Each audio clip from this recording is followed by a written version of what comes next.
Bismillaahi Raxmaani Raxiim. Magacaygu waa Yuusuf Cali Geedi. Waxaan ka tirsanahay bahda nabadda iyo cadaaladda. Waxaan rabaa inaan maanta barnaamijkeena uga hadalno dowladnimada aan u baahannahay haddaan nahay ummadda Soomaaliyeed. Xilligan hadda la joogo waa dowladnimo noocee. Markaan saas leeyahay waxaan ka wadaa markasta dowladnimada waxay diiradda saaraysaa xaaladda markaas bulshadeeda samaysata dowladdaas ay u baahan tahay inay ka guul gaaraan. Marka istiraatiijiyada dowladnimadeena ee hadda sanadahan soo socdo ee la dhihi karo 12 sano soo socotoo kale ama 16 sano soo socotoo kale, istiraatiijiyada dowladnimadeena maxay ahaanaysaa oo maxay ku salaysan tahay qaabka dowladnimadeena soo socoto 16 sano. Waxaa loo baahan shacbiga inay yeeshaan aragti isla markaasna ay fahmaan macnaha dowladnimadooda iyo waxa ay hadda u baahan yihiin. Beenta badan iyo waxyaabaha oo beenta waxay dhib u keenayaan waxyaabihii la rabay in laga gudbo ayay waxay ku noqonayaan dibindaabyo markasta. Marka beentiya badan waxaa la samaynayaa qorshooyin beena oo aan hadda loo baahnayn ama laga faa'iideysan karin. Waxyaabihii suurtagelin lahaa in laga faa'iideysto qorshooyin fiicanna ma la saarayo diiradda. Soomaaliya sida ogtihiin dhibaato badan ku dhacday. Dalka Soomaaliyeed 40 sano wuxuu yahay dowlad la'aan, ma fahamtay? Waxba haysanin. 10 sano oo dagaalo jabhadeed lagu jiray oo dowladdii lala dagaalamay oo gobolladii qaarkood lagula dagaalamay iyo hadda 30 sano oo dowladda markay la riday kadib fowdo la isaga dhex jiro. Dalka dhibaato ku dhex jira. Marka waxaa loo baahan yahay in casharo laga bartaa loo baahan yahay dhibaatadii. Soomaaliya waa aragtay in aysan suurtagelaynin mar dambe in dowlad ay koox gaar ah ay qabtaan waxay rabaan ha ahaadaan. Marka aniga kulahay ma rabo inaan wax aan macno lahayn oo abuurayo ashtaka inaan ka hadlo ma rabo. Muhiimadda in la fahmo waaye kaliya bas. Soomaaliya ma rabto dowladnimo ay koox gaara maamulayso. Waxay tahay Soomaaliya dowladnimo ballaaran oo dadka dhan u dhaxeeyaan oo wax u qabanayso ama wax ku qabsanayaan dadka Soomaaliyeed si ay wax ugu taraan dhulkooda. Marka hadda maadaama dhibaatadaas dheer la soo maray oo wadankii wax rikoor ah, wax feera, wax tiraac ah oo la raacay wax la sameeyay aysan jirin oo wixii dhammaan la baaba'asho oo wixii dhan loo baahan dib loo dhiso. Maxuu yahay ujeedada haddeertaan baahida aan u baahannahay inay dowladnimadeena aan u adeegsano oo dadkeena wanaagsan ee hadda soo ordaya raba inay dowladnimada ka shaqeeyaan. Maxaan ku isla fahmi karnaa kulligeen? Waxaa la rabaa shacbi la banaanbaxsho oo soo banaanbaxo oo xisbigayga taageer yiraah ama anaa wax sameynaya taageer yiraah. Ujeedo laguma gaaro, guul lagu gaari maayo. Ma fahamta? Soomaaliya ma dal hadda dowlad weyn leh oo shacbigiisa iyo dadkiisa ay isla jaanqaadeen maaha. Waa dal hadda abuurayo nidaamyadii ka baaba'ay ee dowladnimo hay'adihii howlgabka noqday, shacbigii baaba'ay, wixii dhammaa in dib loo dhiso. Dadkii waa dad yaryar. Tiradii dadka Soomaalida waxaa loo baahan yahay waxaa ku yar aqoontii u lahaayeen dowladnimada ku yar. Waa dad intaasoo muddo ku jira dagaallo. Marka haddii baan iyo waxaan loo baahnayn lagu sii daro oo markasta ay xisbiyada adeegsadaan iyo dadka u ordayo inay dowladnimada ku shaqeeyaan. Ma fahamtay? waa in oo la fahmaa sheekada mogta. Marka waxaan fahmiga siinayaa maxay tahay saas marka qofka isweydiiyo natiijada soo baxayso. Waliba qof kaliya ma inaad idaacadaha leedihiin, joornaal leedihiin, waxaa leedihiin social media leedihiin, waxaa leedihiin oo kale meelo badan dadka kula warqaadi karaan. Waxaa loo baahan yahay in la weydiiyo war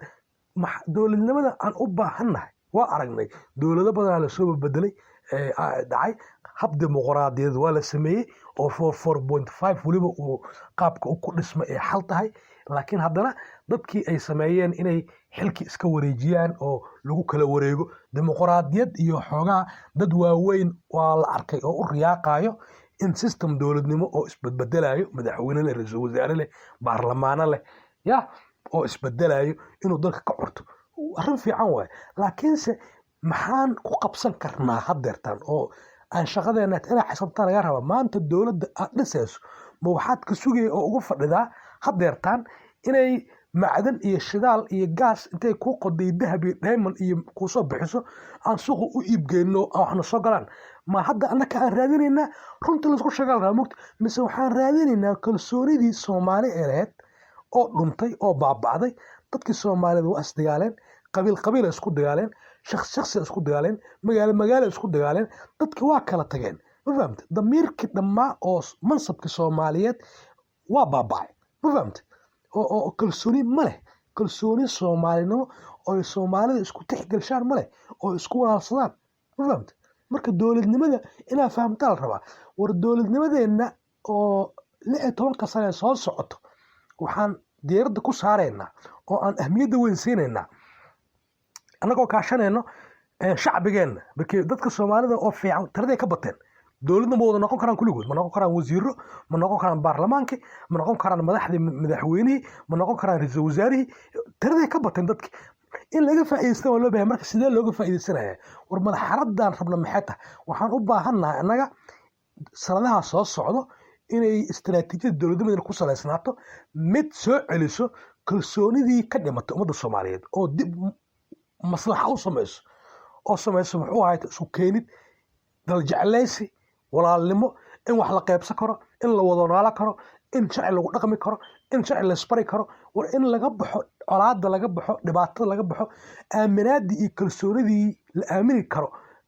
qarannimada dalka soomaaliya dib loo soo abuuro walaalnimadii dadka soomaaliyeed ka dhexaysa dib loo abuuro oo dad soomaaliyeed oo laga celinayo dalkoodii inay burburiyaan ama khiyaanaan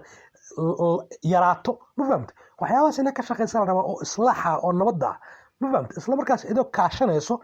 dadka kale ee wanaagsan hadda kuu sheegayaba dad badan oo wanaagsana jiro oo niman le oo naagale soomaaliya oo isla markaas aan ka qayb qaadan karin kulligood aysan macquul ahayn inay u adeegaan shaqaalihii dowladda ay wada noqdaan laakiinse looga faa'iideysan karo ayagoo aan ahayn shaqaalihii dowladda oo ku shaqayn karaan hay-adahooda gaarka oo aan dowliga ahayn ay samaysan karaan ma fahamte qaab hiddahay dhaqanka u shaqayn karaan ma fahamte oo macnaha hiddaha dhaqanka oo macnaha waxaan ka wadaa soomaalida dhaqanka iyo wax ku samaysan jirtay qaabka dhaqanka oo duqowda leh oo ugaasada leh oo salaadiinta leh oo dadka akhyaarta wanaagsan leh ma fahamte dadka inay iskla shaqeeyaan oo isla markaas federaal la ahaado federaalka wuxuu faa'iido u leeyahay waxaa waaye maamulkii baaxadda weynaa ee dowladnimo iyo halka saldhig laga xukumayay ayaa la qaybiyey waxaana ku jiro maslaxadda iyo amniga dalka markii waa aragtan soomaaliya ma xukumi kariya mar kale maslax ama hal saldhig xukun ka imaanayo ma lagu aamini karo dalkii mana ka shaqayn kariya markii 40 sano uu dalka sugayaa inuu dib u dhismo ma fahamte waxa uu ka dhisminayna waxa waaye oo qof walba ay ka cabsanaysaa haddii awoodda dowladnimo Soomaaliyeed dib loo abaabulo oo ciidankeedii dhaqaalaheedii cududeedii dib loo dhiso oo hal talis haddana uu ka amar qaato qatara ka imaan karto waxaa ka imaan karta inay dad gaara noqdaan oo ay ku takrifalaan ama ku tacadiyaan dadka kale Soomaalida marka way kaloo ka fiican aan sameynaa dimuqraadiyad aan sameynaa federaal aan sameynaa laakiinse ilaa hadda dowladihii la soo dhaaf ilaa tan hadda joogto mid asiibtay ma jirto wixii loo baahnaa sababtana waxaa waaye isfahm la'aanta sameynayso waa shacbiga oo aan ahdaaf lahayn iyo wax ay rabaan inay ka baxaan dadka marka qofka bini'aadamka uu rabo inuu dhibaato si rasmi uga baxo waa inuu la soo yimaadaa qorshaheedii isla markaasna uu arki karaa hadduu khaldamo hadduu saxsanaadana arki karaa isla markaasna uu ku saleeyaa hoggaanka waxaa marka loo baahan yahay baarlamaankan la doorayo oo madaxweynaha dooranayo oo haddana ra-iisul wasaaraha u dooranayo ee haddana dowladda soo dhisayaan madaxweynihii ra-iisul wasaarihii dowladda ay soo dhisayaan ee wasiirada ka koobneed iyo laamihii kale waxaa loo baahan yahay in ay hadafkooda u ahaado muxuu ahayto oo qaranka Soomaaliyeed istaraatiijiyada uu raadinayo oo ku salaysan dowladnimadiisa inay ahaato isku keenid iyo kalsoonidii Soomaalida ka dhimatay dib u abuurid in aysan mar dambe uu ku dhicin dhib kala qeybinayo inay yeeshaan mabda soomaalinimo oo guud oo mansab ah oo la ilaalinayo oo ah in la ilaaliyo qarannimada jiritaanka dalka Soomaaliya iyo mabaadi'da adkeynayso midnimada dadka Soomaaliyeed oo intaas ay dadka ku midoobaan ayagoo muxuu ahaay kalsoonidoodii dib ugu soo laabta soo ceshta oo ay dhahaan qarannimadeenna jiritaanka dadnimadeenna dowladnimadeenna waa lama taabtaan oo ay u dagaalamayaan oo u difaacanayaan dadka damiir ahaan ma fahamtay ayagoo oo kalsooni u haayo arrinkaas ala rabaa ma fahamtay sida keliya ee loo soo celin karana xisaabi 40 sano aan lagu dagaalamayay dhulka Soomaaliyeed ee ku dagaalamayeen dad Soomaaliyeed qaar kamid dadka Soomaaliyeed ay kala dab qaadayeen qaar kale ay diminayeen dabka ma fahamtay ilaa hadda lagu guul dareysta marka waxaa loo baahan yahay waa aragteen dadkii wanaagsanaayo dhan dowladda uma shaqayn karaan ma noqon karaan dowlad suurtagal ma marka waa in la helaa qaab kale oo looga faa'iideysan karo soo waxaa la siinayaa muxuu ahaay dadkii lagu taageerayaa inay ayaga kalsoonidii deegaanadii dhibaatooyinkii qabiilada dagaalay haddii ugaasi ahaan lahaayeen haddii ururo nabadeed ahaan lahaayeen inay isla howlgalaan deegaan ay konfederaal iskula shaqeeyaan ma fahamta haddaba waa aragtay qabiilo badanaa lagu kala qaybsan dan tusaale kuu soo qaato galmudug oo kale waxaa degan 11 qabiilaa degan oo la yaqaana mid kasta lagu leeyahay hebel waa practically waxaan hubaa aniga oo ilaahay aan ka cabsanaa moogta dadkaas haddii ay si dhaba ka bulsho ahaan iyo ka maamul federaal ahaan ay isla fahmaan inay maamul federaal yeeshaan ay deegaankooda nabadeystaan nabad iskula noolaadaan inaysan ku qaadanaynin muddo aad iyo aad u dheer ayna yeelan karaan mabda' sidaas oo ay raalli isaga yihiin meelaha ay ku kala shakiyeenna ay ka samaysan karaan shaki bax ay ku kala shaki bixi karaan isla markaasna ay aamini karaan rag badan oo Soomaaliyeedna iyo naaga badan oo Soomaaliyeedna ay heli karaan oo aan dowlad ahayn oo daneenayo amnigaas iyo nabadgelyadaas ummadaas raadinayso ay kaashan karaan ma fahamtay Soomaalida ilbaxay leedahay aqoon-yahanay leedahay waxay leedahay ogaasiye leedahay qaab qabiil leedahay waxay leedahay niman la tixgelsho in dheergarada aqoon u leh arrimaha bulshada leedahay naagay leedahay sidaas oo kale ma fahamtay inay isku yimaadaan 11 qabiilo is yaqaanaan xidhiidhkanaaye war qabiil hebel oo qabiilo ma waxaan noqdana inaan maalin kasta aan isgumaadno oo aan iska shakino oo aan nolosha isku diidno anagoo dad dirisa oo walaalaha oo guur naga dhaxeeyo oo nolol naga dhaxeyso ma fahamtay masaasaa noqdana mise ilaahay inta ka cabsano oo gacmaha isqabsano ya aan samaysana dalkaanba ayadoo aan lacag lagu bixinaynin aan niman iyo naaga Soomaaliyeed oo dhalinyaro ay u dhinteen ilaalinta qarannimadiisa ma fahamtay oo guushan maanta aan haysano oo calanka oo aan ku noolnahay waxaa soo hoyay gabdho iyo wiilal Soomaaliyeed oo laga bilaabay 18 ilaa 40 gaaray ayaa u dagaalamay se u dhinteen ma fahamtay ayadoo lacag la siinin waxba la siinin waxa ay door bidayeen waxay ahayd kaliya in dhulka Soomaaliyeed uu noqdo dhul gumeed oo uu noqdo dhul gob leedahay dad goba ay ku nool yihiin oo Soomaali ah ma fahamtay waan ku guuleysteen kullin waxa ka qayb qaatay qabiiladii ku nool dhulka Soomaaliya ma fahamtay oo qabiil gaar oo dhahay anaa qaranada soo dhacash ma jiro qof kasta oo Soomaali ka qayb qaatay SYL la sheegaa laakiin waxaa jiro kumanaan dad ah oo SYL ahayn oo u dhintay difaaca iyo guushan gobonnimeed ee xorriyad ee Soomaaliya qaadatay marka waxaa loo baahan yahay inaad dhahdin dowladnimadeenna waa inay ku saleysnaataa mid islaax sameynayso 16 sano soo socoto oo walaaleyso dadka markay walaaloobaan ay isjeclaadaan ay midnimo noqon yeelan karaan haddaysan isjeclayn walaalo ayna xig ku midoobaan wax ay ku midoobi karaan male qof kasta waa gaar u socod asaan iskala qof kale wax u sameeyay marka waxaa loo baahan yahay in sidaas ay ahaato shaqada oo ay muxuu ahayto midnimada laga shaqeeyo oo lagu saleeyo islaax iyo nabadgelyo soo celinta ma fahamtay oo ay dowladda absolutely dadka kale ee Soomaaliyeed rag leh haweenada ururada leh iyo qabiilada dhaqanka ama dadweynaha dhaqanka shaqeeya laga hor wareega si ay iyagii u